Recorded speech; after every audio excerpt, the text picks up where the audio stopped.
This is the Unpopular Podcast top 10 players in the NFL. At number 10, I have TJ Watt.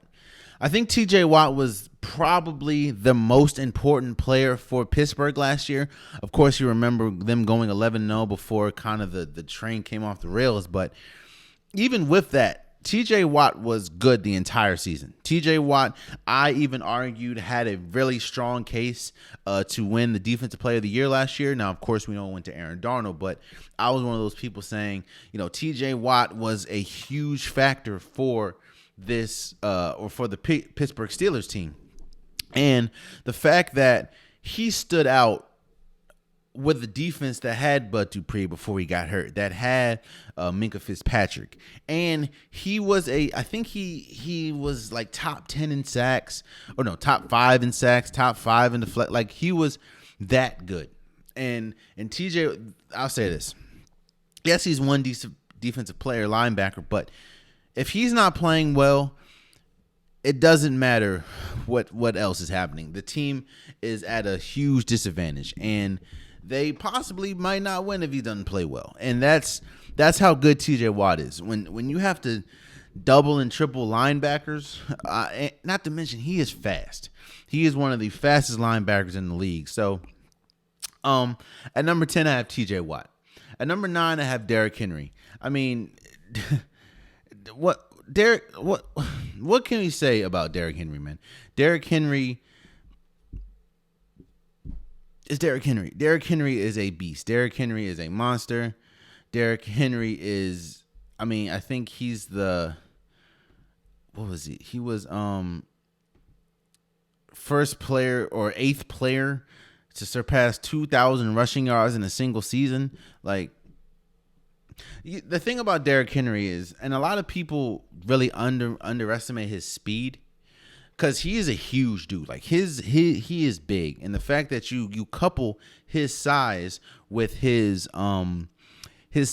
speed makes him arguably, in fact, makes him, in my opinion, the best running back. Now, I understand Saquon Barkley was hurt, so that definitely affects a lot of things, but this is a really good, I guess, season. Or really good time for running backs. You have Derrick Henry, you have Saquon Barkley, you have you have Alvin Kamara, you have CMC.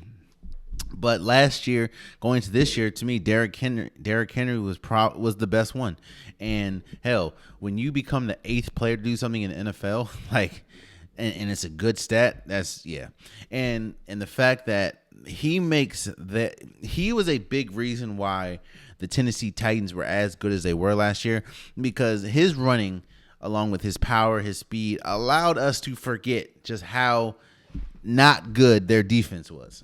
And yeah, I understand A.J. Brown was in it, but now that you have Julio Jones, that three-headed monster is going to be crazy. Brown, Jones, and now and Derrick Henry. That's tough. But Derrick Henry deserved to be on this list, in my opinion. Again, 8th player to average 200 yards. A couple times he had a game-winning rush in the overtime. I know he did it against the Ravens, and I don't remember the other team he did it against. But Derrick Henry's a monster. So I have Derrick Henry at number 9. At number 8, I have Tom Brady. Now, whoa, calm down. Before y'all go crazy, the reason why I have Tom Brady at number 8 is because I'm looking at the totality of the season plus what Tom Brady has. Tom Brady was incredible last year, don't get me wrong. But the beginning of the year, it was really sketchy. I understand that it was a new team. They were learning each other. I get that. I'm not negating that at all. And, of course, towards the end of the season, he got rolling and the team got rolling. Of course, they got Antonio Brown. So I understand that as well. However, what I do know is you have Mike Evans, who is a really good wide receiver. You have Chris Godwin, who's a really good wide receiver. You have Rob Gronkowski, who arguably is the greatest tight end ever. You have O.J. Howard. He was injured last year, but you have him this year. Not to mention, I think the biggest reason, now a lot of people don't want to say it because it's Tom Brady, but the biggest reason they won the Super Bowl last year was, and they went on an incredible run the second half of the season to the Super Bowl, was their defense. Levante David, Ndamukong Suh, like they had their defense was incredible, and that's one big reason why that's one big reason why a lot of people have them winning the Super Bowl again. Yeah, it's because a lot of it is because of Tom Brady, but a lot of it is also because of the fact that they have one of the best defenses in the league by far. So I think that Tom Brady understands that his arm strength is I'm not gonna say it's deteriorating, but his arm strength is not what it was back in the day. Not back in 2003, not back in 2006, not back in 2010. His arm strength is not that strong anymore. So he understands that his mind and his ability to read defenses and to manipulate defenses is his biggest, strongest weapon at this point. And he understands that. And we saw last year, he didn't have a lot of, let me say this. He was one of the leaders in throwing the ball downfield. I think he was like one of the league leaders in pass attempts over 20 yards, but I don't think he completed a lot of them. And you saw in the Super Bowl, he didn't have a lot of you saw in the playoffs in general against the Packers, against the Saints, against the Chiefs. He didn't have a lot of deep balls. It was a lot of dink and duns, a lot of slicing up the defenses. Yeah, he had one big pass to Scotty Miller before the half, but against the Green Bay Packers. But Tom Brady understands that while yes, he's still, in my opinion, a top 10 player, it's his mind, his ability to understand defenses, his ability to manipulate defenses with his eyes and his head. That is what's his biggest and most lethal weapon is now. So I have Tom Brady number 8. Number 7, I have DeAndre Hopkins. DeAndre Hopkins, year after year after year after year after year, shows us why he is one of, if not the best wide receiver in the game. I understand it's been an argument. It's been Julio, it's been Antonio Brown, it's been DeAndre Hopkins. DeAndre Hopkins, what happened to DeAndre Hopkins has the same effect, sort of, that happened. Let me say this.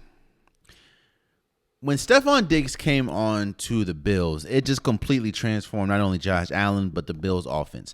The same thing can be said with DeAndre Hopkins going to the Cardinals. Yes, Kyler Murray's good, and Kyler Murray would be good with or without DeAndre Hopkins, but having DeAndre Hopkins on the team unleashed something. And again, DeAndre Hopkins, we know the incredible catches, the catch he had against the Bills, the catch he's DeAndre Hopkins, man. He has one of the best hands in the league. He is one of the best wide receivers in the league by far. And DeAndre Hopkins, it's Kyler Murray benefits a lot from playing with DeAndre Hopkins. And that's the reason why he's number 7 in my opinion. And he's just a model of consistency. He was consistent when he was with the Texans, and now he's consistent when he's with the Arizona Cardinals. And going into his second year with the Cardinals, I expect nothing but bigger and better things for DeAndre Hopkins. So I have him at number 7. Number 6, I have Josh Allen. The reason why I have Josh Allen is because Josh Allen was finished, I think, second or third, I think, or MVP voting. Like, Josh Allen went from being one of the most inaccurate quarterbacks in the league to leading the Bills to the AFC Championship. Again, a lot of that is because of Stephon Diggs, but a lot of that is he put in the work, got a good coach, and he was one of the best quarterbacks in the league last year. Like that, a lot of people thought he was good enough to win the MVP, and nobody would have been upset if he did. That's how good Josh Allen was. Josh Allen took the Bills. The Bills haven't been to the Bills have not been to the AFC Championship since Jim Kelly?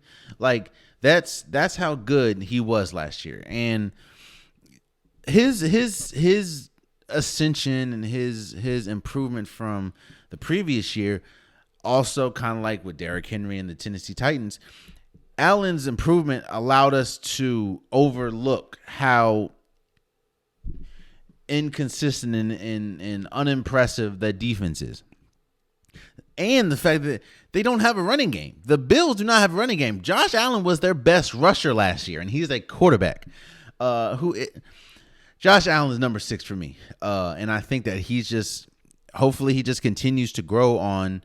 I mean, if he continues to grow, I don't really see an avenue in which it's not going to be the Chiefs and Bills going at it for years to come.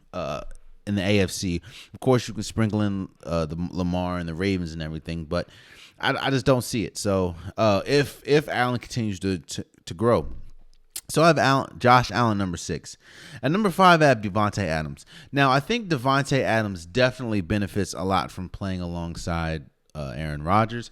However, I'm not saying Aaron Rodgers makes DeAndre Hopkins. Don't get me wrong. Devonta Adams. I'm sorry. Devonta Adams had an incredible. I think he led the league last year in touchdowns. Like, that's how good Devonta Adams is. He has a long frame. He's incredibly quick. His route. He's one of the best route runners in the league. He's one of the best pass catchers in as far as tough catches. Devonta Adams is. A lot of people want to say the only reason why he's this good is because he's playing with Aaron Rodgers. While, yes, playing alongside Aaron Rodgers definitely helps, but no, Aaron Rodgers is definitely benefiting with playing Devonta Adams just as much as Devonta Adams is playing with Aaron Rodgers. Hell, as we saw, I mean, we remember when Devonta Adams was out due to injury and how, even though Aaron Rodgers was still good, how shaky that wide receiver core looked. And Devonta Adams definitely proved himself last year. So I have Devonta Adams at number 5. At number 4, I have Russell Wilson. I understand that the end of the season didn't really mirror the beginning of the season, but Russell Wilson was incredible. I mean, we remember the whole let Russ cook movement. Russell Wilson was leading the MVP race until probably halfway through the season. Then, of course, a lot of things went wrong, whether it was injuries to the running back core, the defense. Oh, my gosh. We were talking about how bad the Cowboys defense is. The Seahawks defense was god-awful, even with K.J. Wright, even with Bobby Wagner, even with Jamal Adams, who just got a deal, by the way. But Russell Wilson was good. And we started to see that Russell Wilson, and not just their defense, but their offensive line. Their offensive line was probably the worst, the second to third worst offensive line in the league last year. And you saw Russell Wilson try to overcompensate. You know, he ran out of the pocket a lot sooner than he maybe should have time to time.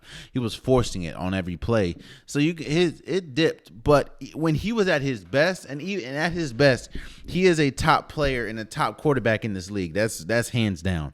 And again, there was a good period in the season last year where he led the league in for the MVP until until probably about halfway, but Russell Wilson has been good, and Russell Wilson is incredible. And I think along with DK Metcalf, with Tyler Lockett, they still, when you have Russell Wilson as your quarterback, you have a chance to win the Super Bowl. That's the reason why a lot of people haven't counted out Seattle as Super Bowl contenders, because you have Russell Wilson, who is a top quarterback in this league. So I have Russell Wilson at number 4. And number 3, I have Aaron Donald. When the conversation around you is, are you the greatest defensive player ever in a league that had Ray Lewis, in a league that had Lawrence Taylor, in a league that had most of the greatest players in NFL history are on the defensive side of the ball, and the argument around you is could he be the greatest defensive player ever? That's saying something, especially when we look at NFL rankings or NFL.com rankings. We look at ESPN rankings. We look at Bleacher Report rankings. We look at Sports Illustrated rankings, and every single one of them, whether they're ranking top 100, top 10, top 50, every single one has Aaron Donald at least in the top 3. Yeah, no, that really shows you just you're different. The fact that he did win Defensive Player of the Year last year, and he commands double and triple teams. In fact, if you do not double and triple team him, 9.5 times out of 10, if you single coverage Aaron Donald, which I think only happened maybe 10% of the time last year, your quarterback is getting touched, he's getting sacked, something like that, which it's not smart. Like, you don't not double Aaron Donald, or triple Aaron Donald. That's how good that a player at his position getting triple teamed is incredible. And Aaron Donald, I mean, he's even though he's not the tallest, he's big, he's fast, he's ferocious, and he is year after year after year after year after year one of the top players in the league. So I have him at number 3. At number 2, I have Patrick Mahomes. I have Patrick Mahomes because it's Patrick Mahomes. Patrick Mahomes is Patrick Mahomes. Like, I don't know what this. I mean, the only reason I have Patrick Mahomes at number 2. I mean, going into the season, you just went to the Super Bowl. They did lose, but I mean, that's, Patrick Mahomes and the Chiefs in the Super Bowl really showed you how important the offensive line is. Even with a player as transcendent, in my opinion, as Patrick Mahomes is, you need an offensive line. Especially against a ferocious defense that the Bucs have. It's Patrick Mahomes, man. Like, you have Travis Kelce, you have Tyreek Hill, you have McCole Harmon, like Clyde Edwards-Helaire. Like, it's Patrick Mahomes. I've seen him live. He does things it's Patrick Mahomes. And I understand it's like, but yeah, you put him at number 2. Yeah, that's because number 1 is Aaron Rodgers. Aaron Rodgers won an MVP last year for a reason. Aaron Rodgers, 2 years in a row, got the Packers to a 13-3 record and to the AFC Championship. And if it wasn't for them just not being better as a whole, what happened? So when they went to the AFC Championship against the 49ers damn near ran 500 plus yards on them. That's the defense. Like, Aaron Rodgers ain't running the ball. They ran almost 500 plus yards on them. And then last year, of course, Aaron Rodgers wasn't the best, but we know about the fourth down play. I can't not reward the MVP for he was the MVP. So I have Aaron Rodgers number 1. So my top 10 is T.J. Watt, Derrick Henry, Tom Brady, and this is going from 10 to 1. T.J. Watt, Derrick Henry, Tom Brady, DeAndre Hopkins, Josh Allen, Devonta Adams, Russell Wilson, Aaron Donald, Patrick Mahomes, and Aaron Rodgers. So I'm excited, man. I'm excited to see the season. Like I said, it's next week, so I'm excited to see what the season brings, man. I really am. So